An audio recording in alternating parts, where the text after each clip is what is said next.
Listo, vamos a comenzar a hacer la parte introductoria de lo que son las pérdidas primarias de energía. Recuerda que estamos viendo la ecuación de la energía y entonces dentro de la energía hay unas pérdidas por fricción, unas pérdidas por contacto entre el fluido y la tubería y otra pérdida por contacto entre el fluido y los accesorios. Vamos a ver las que son entre el fluido y la tubería, pero pues primero tenemos que mirar algún par de conceptos de manera introductoria a este tema. ¿Listo? Lo primero que vamos a mirar es un concepto que se llama flujo laminar, flujo turbulento y flujo transicional. ¿Listo? Flujo laminar. Yo voy a tratar de explicar esto con un video, pero permítame muy rápidamente hago una introducción a lo que quiero mostrar en los videos. ¿Listo? Entonces, el flujo laminar, yo no sé si ustedes han abierto, por ejemplo, la llave de alguna llave del agua y se ha dado cuenta que a veces el fluido es muy suave, es muy uniforme, ¿no? Entonces, a eso es lo que se conoce como el flujo laminar. Se denomina flujo laminar cuando el agua sale de un grifo a una velocidad muy baja y entonces el flujo parece suave y estable. La corriente tiene un diámetro casi que uniforme y hay poca o ninguna evidencia de que sus distintas partes se mezclen. Entonces uno como que lo ve muy laminar, ¿no? O sea, como que todo el fluido circula en láminas. Ahora vamos a ver un video. Si uno, digamos,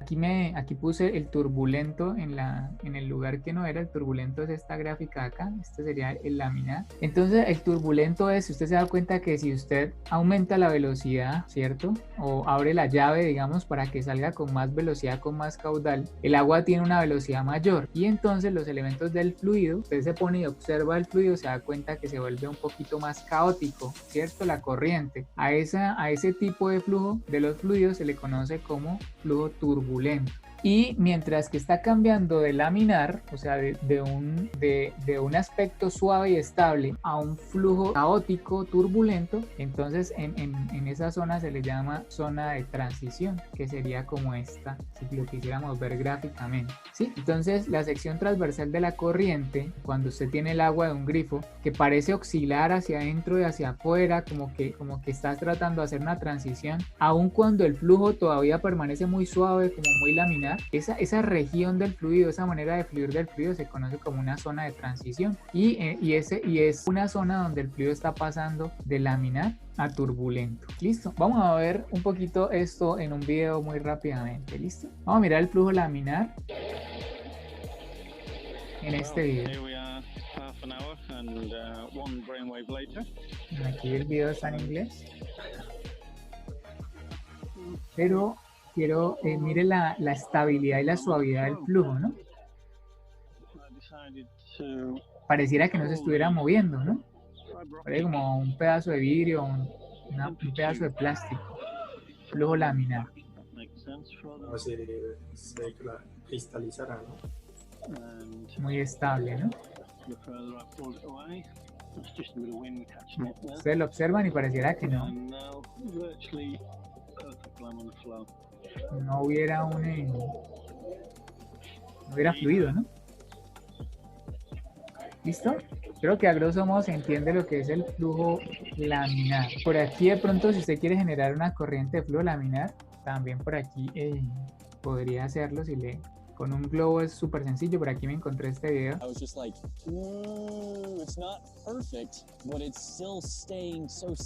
Con cinta aislante, cinta negra. Se forma un cuadrito y después se pincha en el centro de ese cuadrito la bomba, el globo.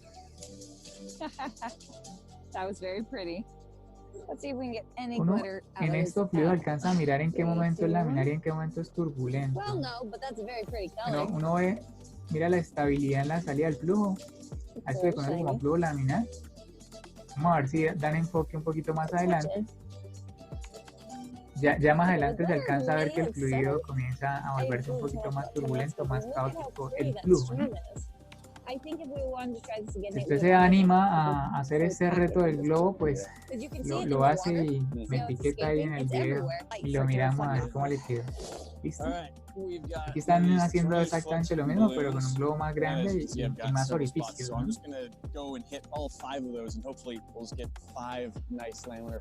Es muy curioso el flujo laminar, por eso hay muchos retos sobre este tema. Porque pareciera que ahí se alcanza a ver lo laminar y lo turbulento. Nice, Nate. Well, except that one. Both of those are working great. One of them is obstinate. Listo. Entonces, digamos que para lo que vamos a hacer, que es las pérdidas de energía debido a la fricción entre el fluido y la tubería, entonces se necesita saber si el flujo es laminar o si es transicional o si es turbulento. ¿Y qué herramienta tengo yo para poder saber si el fluido es laminar o turbulento? Porque eso nos va a derivar por un lado o por otro. La herramienta o lo que nos va a llevar se llama el número de Reynolds. El número de Reynolds no es más que una ecuación, ¿cierto? Y nos va a determinar el comportamiento del fluido, si es turbulento o si es laminar. Es súper sencillo. De pronto para muchos de ustedes puede ser nuevo, pero en el fondo tiene nombre raro, pero finalmente es sencillo. El número de Reynolds no es más que una ecuación adimensional donde multiplica la velocidad del fluido, el diámetro interno de la tubería, la densidad del fluido y la viscosidad dinámica del fluido. Esta viscosidad pues no la hemos trabajado previamente, creo, pero simplemente si yo entro a tablas, por ejemplo aquí en el libro de Mott, encuentro que, por ejemplo,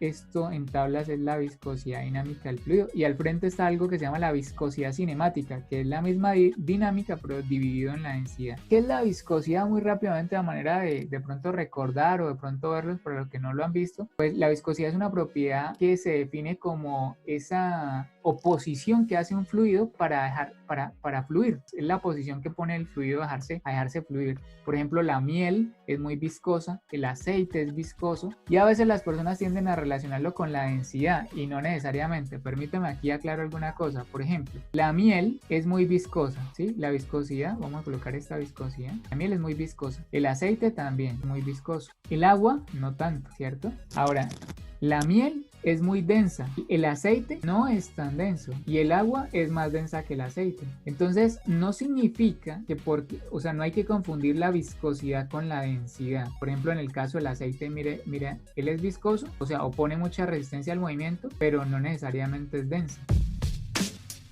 Entonces, pues tener mucho cuidado con que la viscosidad es una cosa y la densidad es otra cosa. Sí, son dos propiedades, digamos, diferentes. Entonces, digamos que teniendo en cuenta que la viscosidad simplemente sale de tablas, a veces de algunos gráficos que vamos a ver más adelante, y que la viscosidad es esa oposición al flujo de movimiento, pues esa es la manera de calcular el número de Reynolds. Aquí vemos también que estas dos se pueden expresar como la viscosidad cinemática, se le llama. Si yo paso la densidad a dividir la parte de abajo, a la densidad dinámica, a la viscosidad dinámica, me forma algo que se llama la viscosidad cinemática, ¿sí? Entonces son dos maneras de calcular el número de Reynolds, y pues la velocidad uno la hemos visto cómo se calcula, el diámetro de la tubería también, la densidad también. Lo único nuevo de pronto aquí es la viscosidad, pero ya les mostré que sale de tabla. Entonces aquí están de pronto los parámetros de cada una de esas expresiones. Ahora ya dije más o menos a grosso modo qué significa esta expresión. Ahora faltaría mirar, decir que como la ecuación es adimensional, no tiene dimensiones, entonces qué dimensiones tengo que ponerle para que se cumpla esa adimensionalidad. Entonces ahí vemos lo que usted está viendo ahí. Si quiere usted le puede tomar un capture, pero ahí dice en qué unidad se debe colocar la velocidad, en qué unidad se debe colocar el diámetro, la densidad, la viscosidad dinámica y la viscosidad cinemática, depende de lo que usted esté utilizando.